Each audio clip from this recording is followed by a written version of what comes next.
بسم اللہ الرحمن الرحیم۔ معزز سامعین کرام، مسلمانوں کے عروج و زوال کی ایک طویل تاریخ ہے، لیکن عروج اور زوال کی وجہ تقریباً ایک ہی ہے۔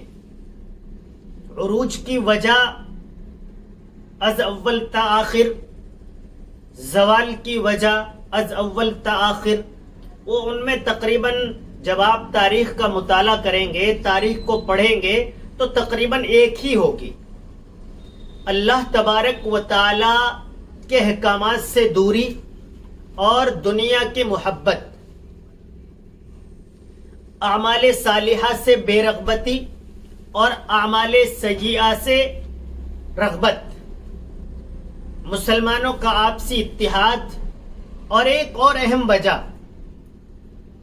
ذاتی مفاد کو قومی و ملی مفاد سے زیادہ اہم ترین سمجھنا، قومی مفاد پر ذاتی مفاد کو ترجیح دینا، یہ چند وجوہات ہیں۔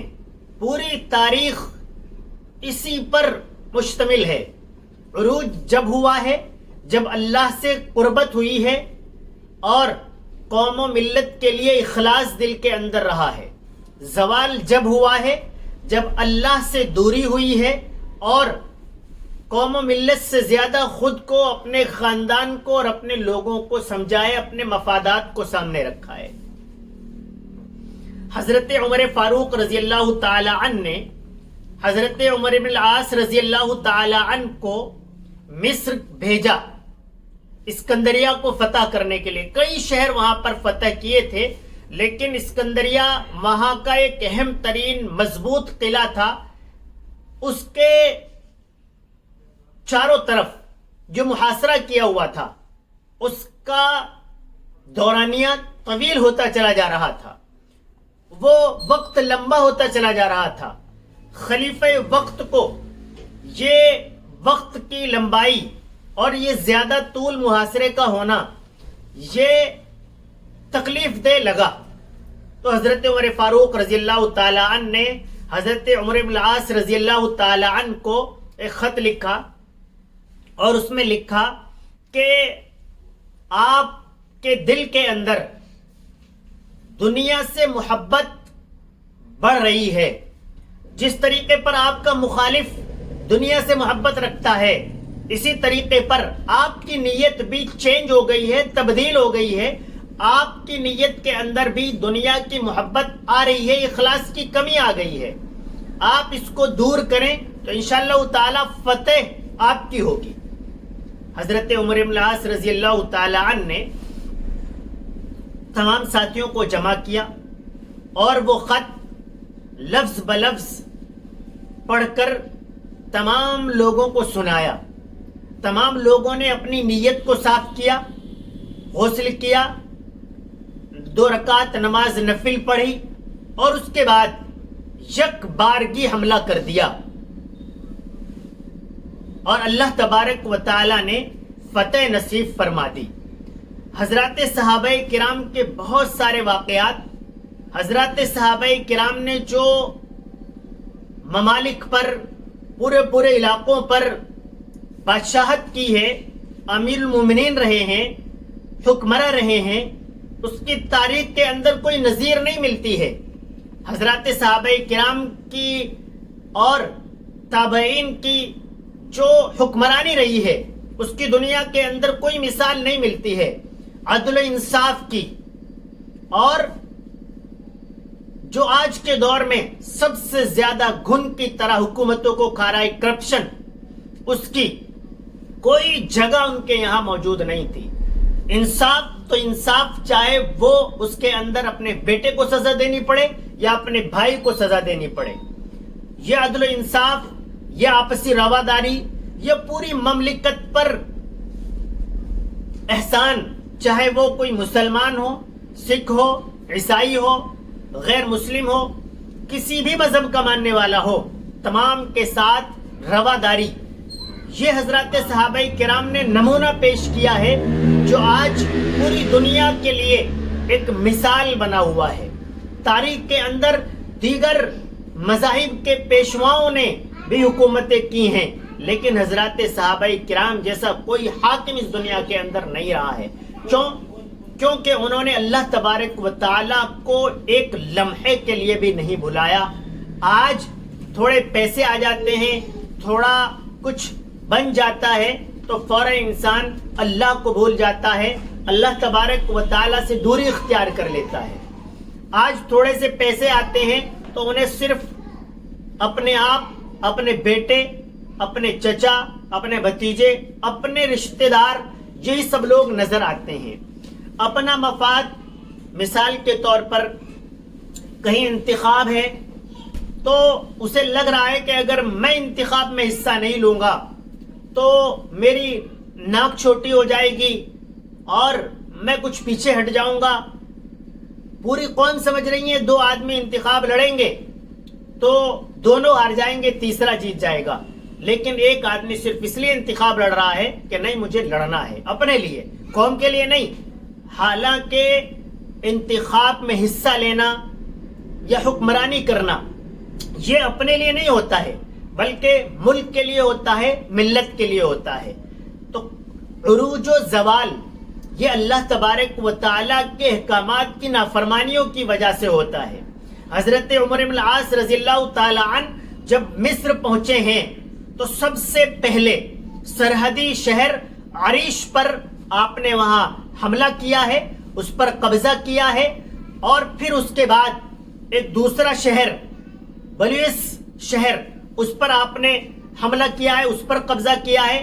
اس پر جب قبضے کی بات آئی ہے تو تاریخ گواہ ہے کہ وہاں کے لوگوں نے مسز رجس نامی ایک عیسائی رہنما کو مسلمانوں سے یا مسلمانوں کے جو امیر تھے اس لشکر کے، اس سے بات کرنے کے لیے بھیجا ہے. تو وہ ان کا رہنما مسلمانوں سے گفتگو کر کے، بات چیت کر کے، نرم رویہ دیکھ کر، اخلاق دیکھ کر، کردار دیکھ کر، حسن اخلاق پر اس طریقے پر فدا ہوا ہے کہ وہ اسلام سے بہت زیادہ متاثر ہو گیا ہے اور اس نے اسلام قبول کر لیا ہے. یہ مسلمان کا اخلاق ہے، کردار ہے. اچھا اخلاق پیش کریں گے تو انشاءاللہ تعالی دوسرے لوگ آپ سے بہت زیادہ محبت کرنے والے ہوں گے. انہوں نے اسلام قبول کیا ہے تو پھر مزید بہت ساری آسانیاں پیدا ہوئی ہے. پھر اس کے بعد مصر کا ایک مضبوط قلعہ ہے بابلیون، اس پر قبضے کی بات آئی ہے، جسے آج کل قصر الشمع کہا جاتا ہے، جو آج کی جو وہاں کی راجدھانی ہے قاہرہ، اس کے آس پاس کہیں پڑتا ہے. اس کا محاصرہ تقریباً 7 ماہ تک باقی رہا ہے اور رومی فوج وہاں پر انہوں نے کچھ دیر یا کچھ دن مقابلہ کیا اور پھر وہ بھی شکست کھا گئی، وہ قلعہ بھی مسلمانوں کا ہو گیا. پھر اس کے بعد اخیر میں جس کی میں نے بالکل شروع میں بات کی تھی، جو اسکندریہ ہے، وہ انہوں نے یعنی مسلمانوں نے طویل محاصرے کے بعد اس کو بھی اپنے قبضے میں لے لیا ہے. پھر اس کے بعد مصر کے گورنر مقوقس، غالباً اس کا نام ہے اس طرح کا، انہوں نے مسلمانوں کے ساتھ صلح کی ہے، آپسی بات چیت کی ہے اور بات چیت سے تمام مسائل کا حل نکالا ہے. جب مسلمانوں نے مکمل طور پر مصر پر اپنا قبضہ کر لیا ہے، مصر پر اسلامی حکومت کے اندر آ گیا ہے، پھر اس کے بعد جو تبدیلیاں آئی ہیں وہ بہت عظیم، بہت بہترین تبدیلیاں ہیں. اس میں تجارت کو بہت زیادہ فروغ ملا ہے، لوگوں کو تجارت کرنے کا حوصلہ ملا ہے، غنڈہ گردی بالکل ختم ہوئی ہے. تجارت اور غنڈہ گردی ان کا دونوں کا آپس میں 36 کا آنکڑا ہے. جب تجارت بہت زیادہ اوپر بڑھتی ہے، جب غنڈہ گردی ختم ہوتی ہے، دادا گیری ختم ہوتی ہے. اس کے ساتھ ساتھ زراعت، کھیتی کو بہت زیادہ عروج ملا ہے. لوگوں نے اپنی فصلیں بے خوف لگائی ہیں، وہ اگی ہیں اور پھر اگنے کے بعد ان کے دام ملے ہیں. اصل مسائل کسان کے لیے، زراعت والوں کے لیے یہاں جاتے ہیں کہ سرکاریں ان پر اس طور پر ظلم کرتی ہیں کہ ان کی محنت کا صحیح انہیں پھل نہیں مل پاتا ہے. لیکن جب مصر پر اسلامی حکومت آئی ہے تو زراعت یعنی کسانوں کو بھی بہت زیادہ فائدہ ملا ہے. تعلیم کا رجحان بڑھا ہے. اسلام تو تعلیم کا عظیم علمبردار ہے. قرآن کریم تعلیم کے احکامات جاری کرتا ہے. اللہ کے نبی صلی اللہ علیہ وسلم نے تعلیم کے احکامات دیے ہیں. تو تعلیم میں بہت زیادہ ترقی ہوئی ہے. اور اسلام اسی طریقے پر انصاف کا علمبردار ہے. انصاف آیا ہے. کوئی کسی کے پر ظلم نہیں کر سکتا ہے. کوئی کسی کا مال نہیں دبا سکتا ہے. کوئی کسی کی زمین نہیں دبا سکتا ہے. کوئی کسی کو ناحق مار نہیں سکتا ہے. کوئی کسی کو ناحق قتل نہیں کر سکتا ہے. کیوں؟ کیونکہ اسلامی احکامات کے اندر ان پر سخت طریقے پر کارروائیاں ہوتی ہیں. تو پھر عدل و انصاف قائم ہوا ہے. پورے ملک کے اندر امن قائم ہوا ہے. امن و آشتی کا ماحول بنا ہے. تو حضرات سامعین کرام، اسلام نے اسلامی حکومت کے اندر یہ تمام چیزیں کر کے دکھائی ہیں، اس لیے وہ بے مثال حکومتیں ہیں. آج امت مسلمہ کے لوگ اگر اپنی تاریخ کو یاد رکھ کے اس پر صحیح عمل پیرا ہو جائیں، اللہ سے اپنے تعلق کو مضبوط کر لیں، تو آج جو عروج ہمیں سامنے والے حزب مخالف اور غیروں کا نظر آتا ہے، شاید ان لوگوں نے ہم سے کچھ چیزیں چرا لی ہیں. وہ لوگ اتحاد پر آ گئے ہیں، جس اتحاد کا علمبردار قرآن ہے، احادیث ہے، اسلام اور مسلمان ہیں. وہ اتحاد سامنے والے نے لیا ہے تو وہ کامیاب ہو گیا ہے. قرآن پورے عالم کے لیے آیا ہے. جو اس پر عمل کرے گا وہی کامیاب ہو جائے گا. اللہ تبارک و تعالی ہم سب کو عمل کرنے کی توفیق عطا فرمائے.